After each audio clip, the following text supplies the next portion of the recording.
Nakakakapuna, sumasakit na yung iniinda. Pero dito sinusumpong, buwelo lang to para magkameha-meha!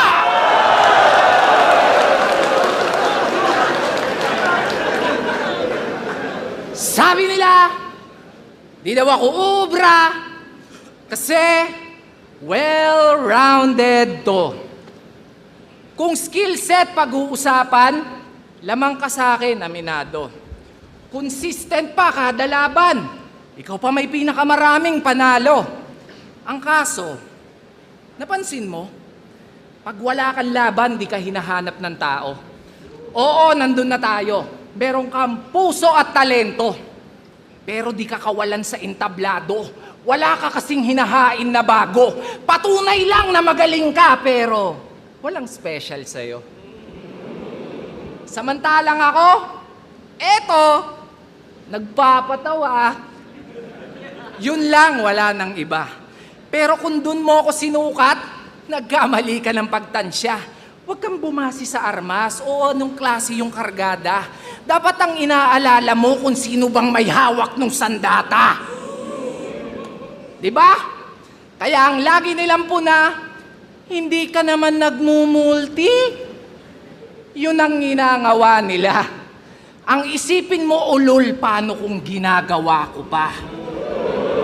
May magagawa ka ba? Pag nagagawa ko na, pag ginawa, sasabihin ay gawa yan ng iba. Gagawang ka talaga, yan ang gawain pagtanga. Oo na! Oo na! Marami kang stilong na pag-aralan. Nagagayat, nakokopya mo ang karamihan.